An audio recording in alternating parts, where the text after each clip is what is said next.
अस्सलाम वालेकुम दोस्तों, मैं उम्मीद करती हूँ आप लोग दुनिया के किसी भी खित्ते में देख रहे हों, इंशाल्लाह खैरियत से होंगे। मैंने गुज़श्ता हफ्ते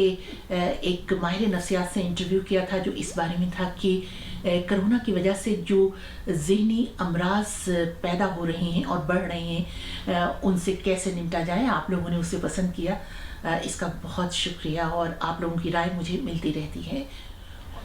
और दोस्तों, आज कुछ ये जिक्र कि बिल आखिर वो बिल्ली थैले से बाहर आ गई जिसका चर्चा तो हम बहुत महीनों से सुन रहे थे और फिर जिसका इंकशाफ कुछ हफ्तों कबल एक अंग्रेज़ी अखबार ब्लूमबर्ग में हुआ कि मुत्तहिदा अरब अमारात के ताउन से पाकिस्तान और इंडिया एक बार फिर सर्द मेहरी से निकलकर गर्मजोशी की जानिब बढ़ने के लिए कोई राह तलाश करने की कोशिश कर रही हैं और इसके लिए मुत्तहिदा अरब अमारात में ही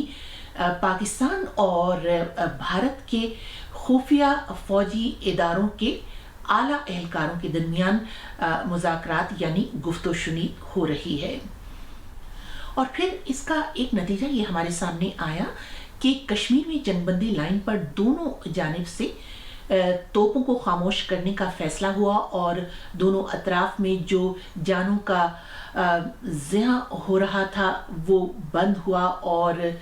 जाहिर है कि दोनों ही अतराफ में लोग जिन मसाइब में मुब्तला थे उसमें कमी आई, बल्कि वो रुका तो लोगों ने एक तरह से सुकून का सांस लिया। जो यकीनन अच्छी खबरें थीं जो फौजी हुक्काम की तरफ से मिली, गो के पाकिस्तान की सिविल हुकूमत के वज़ीर ख़ारिजा मुसलसल इस किस्म की किसी गुफ्तगू या मुज़ाकरात की तरदीद करते रहे।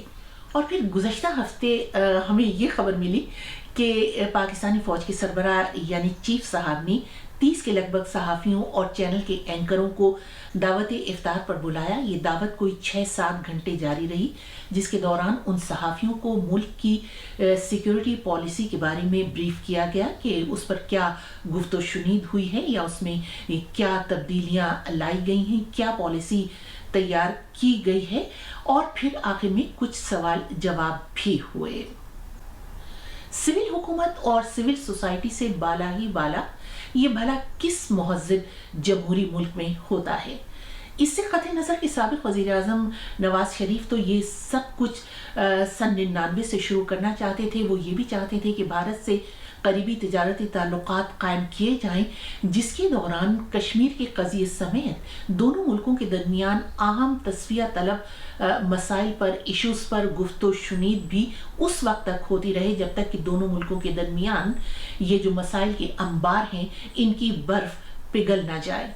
लेकिन हुआ ये कि उनको साबिक़ वज़ीर आज़म यानी नवाज शरीफ को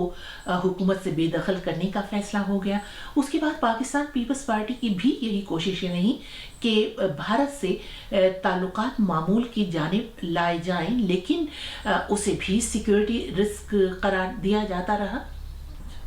सवाल ये है कि क्या कश्मीर पर कौमी पॉलिसी और मुल्क की सिक्योरिटी पॉलिसी इस कदर आसान और सादा है कि आप 30 सहाफ़ियों को दावत पर बुलाएं, उनको ब्रीफ करें और उन्हें बताएं कि ये रखी है पॉलिसी, ये है हमारी ख्वाहिशात, ये है हमारा बयानिया, इसे उठाइए और ले जाइए और आवाम के सामने बेचिए। क्या मुल्क की 70 साल वो सिक्योरिटी और कौमी पॉलिसी ऐसे बंद कमरों में तय होगी जिसके नाम पर यानी कश्मीर के नाम पर आवाम को हमेशा उलझाए रखा गया? माना कि दिफा मुल्क की बहुत अहम ज़रूरत थी, लेकिन ये भी याद रखिए कि इसमें आवाम बराबर के हिस्सेदार हैं, क्योंकि वो अरबों रुपए या वो अरबों डॉलर जो आवाम की फलाह व बहबूद पर खर्च होने चाहिए थे वो मुल्क की सिक्योरिटी के लिए हथियार खरीदने और हथियार बनाने पर सर्फ होते रहे। जो कुछ अब हो रहा है वो बिल्कुल ऐसे ही है कि आपने एक ऐसी पॉलिसी की हांडी तैयार कर ली है जिसमें ना आपने सिविल मुंतखब इदारों को एतमाद में लिया, ना सिविल सोसाइटी को, ना आवाम को और ना खुद कश्मीरियों को। फैसले अगर ऐसे बंद कमरे में किए जाएं तो इसका मुजाहरा अभी आपने चंद हफ्ते कबल ही देखा है, जब हुकूमत ने यह फैसला किया कि भारत से चीनी और कपास दरामद की जाएगी, लेकिन इतना शदीद अवामी रद्द अमल हुआ कि फिर अगले दिन काबीना को उस फैसले को मुस्तरद करना पड़ा। गोया पॉलिसी बेशक अच्छी हो, लेकिन अगर वो कौम की हिमायत और तायीद के बगैर बाला ही बाला तय की जाए तो फिर वो मौसर और देर पार नहीं होती। अब तो आप 70 बरस से भी ऊपर के हो चुके, कम से कम अब तो समझ जाइए, ये जो बाजवा डॉक्ट्राइन नामी पॉलिसी है, ये जो हांडी है, इसको उठाकर आपको पार्लिमान में ले जाना होगा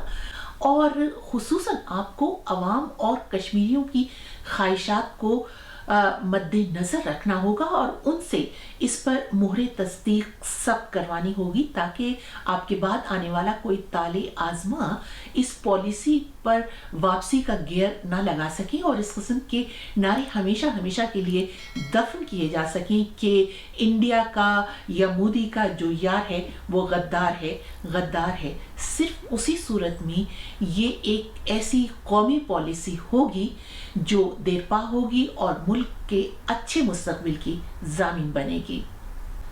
आपकी इस बारे में क्या राय है? मुझे इंतजार रहेगा। इजाजत दीजिए।